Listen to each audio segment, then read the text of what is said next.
quel type de veste choisir en fonction de votre morphologie? Bonjour, ici Mademoiselle M, révélatrice de votre meilleure image.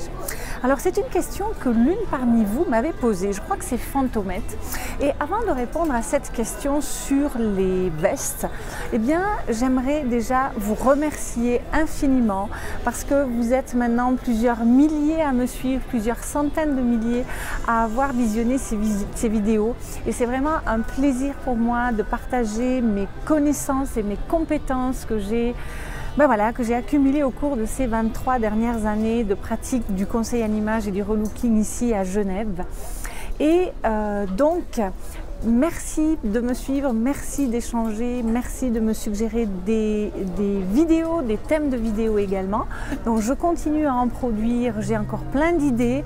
Et pour répondre aussi à une demande, j'ai même créé un groupe privé Facebook où on peut me poser des questions sur vos tenues. Vous pouvez m'envoyer des photos, vous pouvez m'envoyer des vidéos, vous pouvez me poser toutes les questions que vous voulez. Mais ça, je vous en reparlerai. Et puis de toute façon, je vous mettrai le lien sous cette vidéo si vous désirez en savoir plus. Aujourd'hui, le thème de cette vidéo, c'est quel type de veste pour moi? Alors, je vais essayer de vous décliner à travers pas mal de vestes qui convient à qui, quelle forme pour qui, quelle longueur pour qui, quel détail pour qui, etc. Alors d'abord, on va commencer par les longueurs de veste, parce que des vestes, il y en a des très courtes. Je dirais que la version la plus courte de la veste, c'est le boléro en quelque sorte, et ensuite la plus longue, elle peut en fait arriver jusqu'aux chevilles. Mais grosso modo, je dirais que plus une veste est courte, donc là vous voyez on a un petit blazer, je dirais qui doit arriver à peu près à l'os des hanches, guère plus, juste sous la taille. Eh bien si vous êtes de petite taille, alors qu'est-ce qu'on va considérer comme étant de petite taille? Eh bien on va considérer que sous nos climats en quelque sorte, une femme qui mesure entre 1m60 et 1m70 est considérée comme étant dans la moyenne. Donc si vous faites moins de 1m60, on peut dire que vous êtes plus dans la famille des petites, auquel cas, attention aux vestes longues de ce type, par exemple, vous voyez, qui est une veste plutôt 3/4, eh bien ça, c'est plutôt une veste qui va convenir à une femme de grande taille. Ensuite, des vestes, vous en avez des droites, des cintrées, des ceinturées, des plus ou moins cintrées. Et là, c'est un détail qui est très important parce qu'une veste droite, donc vous voyez une veste qui n'est pas cintrée de ce type-là, ne peut convenir qu'à une femme qui a une silhouette droite. Ce que certaines parmi vous vont appeler peut-être la silhouette en H ou en I. Donc pas de taille sur la silhouette, pas de taille sur la veste.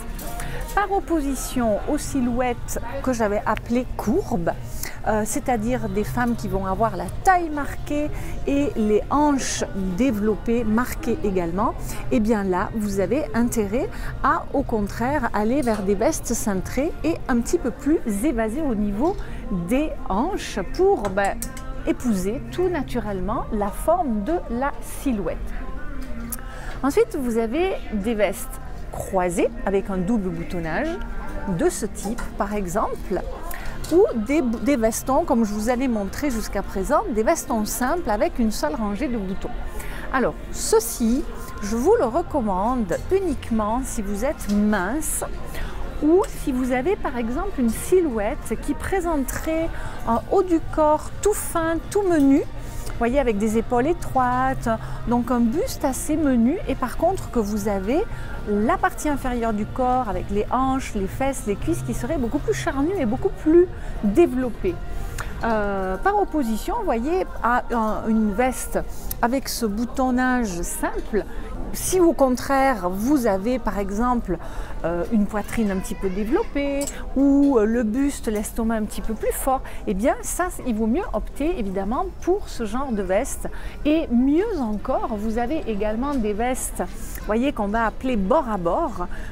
Et là, véritablement, si vous avez un problème de surcharge pondérale, notamment sur la partie supérieure du corps, eh bien ça c'est le genre de veste à choisir pour vous. Alors ensuite, quel type de revers? Parce que des revers de veste, donc c'est ce qui s'appelle le revers de la veste, il y en a de plusieurs types. Vous avez par exemple ici un revers cranté. Donc vous voyez, un revers cranté, c'est un petit peu le revers qu'on va retrouver sur certains complets d'hommes dont les pointes du revers vont se diriger vers l'extrémité des épaules. Ça, c'est super, par exemple, si vous avez des épaules étroites ou des épaules particulièrement inclinées, parce que cet effet remontant va compenser cette inclinaison ou cette étroitesse. Par contre, si vous avez des épaules hyper carrées, hyper larges, pas nécessaire d'aller vers des revers crantés.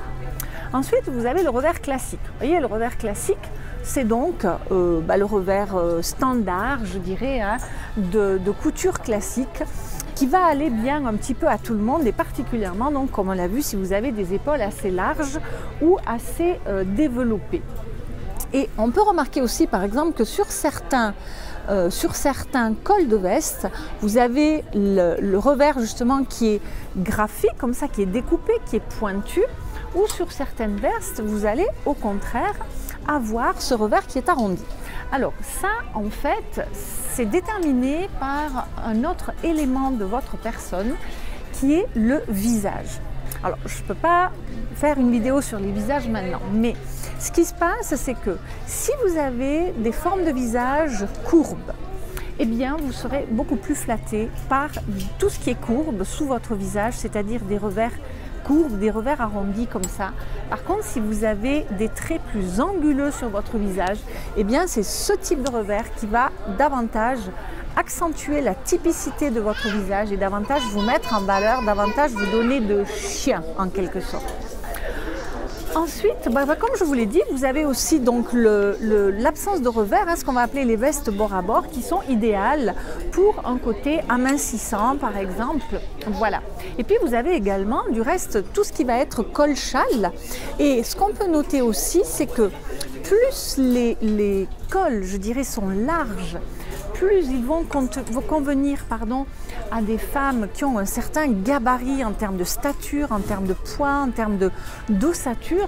Plus votre revers est étroit et plus ça va convenir à quelqu'un qui va avoir une petite stature. Maintenant, vous avez vu aussi donc boutonnage simple, boutonnage double, mais on peut avoir des boutonnages qui commencent assez haut sur le corps ou au contraire des boutonnages qui démarrent bas sur le corps. Et ce qui se passe, c'est que plus le boutonnage est bas, plus ça attire l'attention au niveau du ventre. Bon, déjà, ça veut dire qu'il ne faut pas avoir de ventre, sinon vous allez avoir l'attention qui sera complètement captée dessus. Mais en plus, si vous êtes de petite taille, ça va vous tasser. Donc ce genre de boutonnage placé assez bas, je vous conseille d'opter pour ce détail-là si vous êtes plutôt de grande stature. Alors ensuite, au niveau des pans de veste, parce que ça aussi c'est quelque chose qui varie d'une veste à l'autre. Vous pouvez avoir des pans arrondis, donc ça c'est le pan de la veste. Un pan arrondi, qu'est-ce que ça fait? Ça veut dire que l'œil va regarder la silhouette. Et lorsque ce pan est arrondi, eh bien l'œil va poursuivre, si vous voulez, l'allongement vertical que provoque, si vous voulez, la coupure de la veste. Donc un pan de veste arrondi sera particulièrement saillant sur quelqu'un de petite taille ou sur quelqu'un qui a des jambes courtes.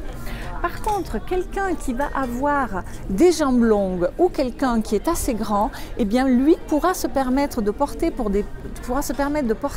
des pans de veste carrés, parce qu'à ce moment-là, eh bien le regard sera arrêté comme ça par cette coupure horizontale qui va couper la silhouette en deux. Et puis, vous pouvez avoir aussi, vous voyez là on a une veste assez courte et avec un pan qui est carrément en biseau comme ceci. Et bien ça c'est comme pour les chemises, les chemisiers, les tops. Dès que vous avez des formes en diagonale au niveau des hanches, au niveau du bassin, ça va avoir un effet amincissant. Et puis sur les vestes, il y a encore un petit détail qui va rentrer en ligne de compte, ce sont les poches. Ici par exemple, vous avez, donc on a une veste droite, on a une veste assez longue, on a des revers crantés et on a des poches plaquées. Alors la poche plaquée, vous voyez, c'est quelque chose qui prend assez de place, qui rajoute du tissu, qui attire l'attention. Donc c'est bien si vous avez une silhouette un peu fluette, si vous êtes assez mince, parce que ça va habiller, ça va rajouter des couches, ça va rajouter des épaisseurs, et en même temps il faut être assez grande parce que ça prend beaucoup de place. Et si vous êtes de petite taille, bah, ça va occuper beaucoup de place sur votre silhouette. Ensuite, vous avez également donc la poche comme ceci à rabat. Donc là aussi, une couche d'épaisseur en plus, une ligne horizontale, du tissu en plus. Donc plutôt, si vous n'avez pas peur de rajouter de l'épaisseur et des tissus sur votre veste. Par opposition donc aux poches passepoilées, vous voyez, qui sont cette simple fente, qui seront particulièrement saillantes si vous avez besoin d'enlever de la tension et des centimètres sur votre corps et particulièrement sur cet endroit où se trouvent les poches. Et enfin, je terminerai par le fait que plus un vêtement est compliqué. Donc là, vous voyez, vous avez la rangée de boutons, vous avez les poches, vous avez la couture, etc. Ça, c'est un genre de veste qui va particulièrement convenir à une femme de grande taille parce que il faut avoir de la place, si vous voulez, pour mettre autant de détails dans une silhouette. Donc attention pour une femme de petite taille. Attention également pour une femme avec une surcharge pondérale parce que ça va trop attirer l'attention sur le corps. À ce moment-là, il vaut mieux partir sur quelque chose de très sobre et tout en verticalité comme ça. Vous voyez, on n'a pas de poche, on n'a pas de revers et tout va être très fluide, très plombant, très vertical. Et à ce moment-là, je vous encourage même à laisser votre veste ouverte parce que lorsque vous laissez une veste ouverte, vous créez une bande verticale au milieu du corps et donc ça va avoir un effet insistant. Dès que vous fermez une veste, vous créez un bloc, vous coupez la silhouette en deux et vous créez un bloc et de suite ça va rajouter du volume, ça va rajouter visuellement des kilos à votre silhouette. Et puis enfin, si vous avez une silhouette courbe, vous pouvez également opter pour des vestes ceinturées de ce type. Voilà.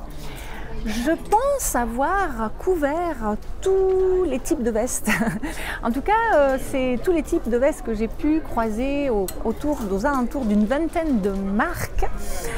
Donc je crois qu'on a fait quand même un bon tour. Donc dites-moi si cette vidéo vous a été utile. N'hésitez pas bien sûr à me dire, à mettre un pouce bleu si vous l'avez aimé, à la partager si vous pensez qu'elle pourrait être utile pour des personnes autour de vous. La beauté, l'harmonie entre femmes, ça se partage. En tout cas, c'est mon souhait, c'est mon but. C'est la raison pour laquelle je fais ces vidéos. Si vous avez envie d'aller un petit peu plus loin, donc vous trouverez toutes mes formations en ligne sous cette vidéo et également, désormais, le privilège, la possibilité de rejoindre le club privé des beautés rayonnantes. Donc, ces femmes qui suivent mes formations en ligne et qui peuvent échanger au sein d'un espace privé, convivial, bienveillant et où vous pourrez poser toutes les questions qui vous passent par la tête. Vous vous habillez le matin, vous ne savez pas quoi mettre, vous êtes dans un magasin, vous hésitez. Eh bien, nous sommes là pour vous répondre. Et en plus, une fois par mois, on a un webinaire où vous allez m'avoir en direct pour poser toutes vos questions. Voilà, c'était Mademoiselle M, révélatrice de votre meilleure image. Je vous dis à très bientôt pour une prochaine vidéo et encore merci d'être là à vous. Merci de m'encourager, merci de partager. C'est un vrai bonheur, c'est un vrai plaisir. À bientôt, bye bye.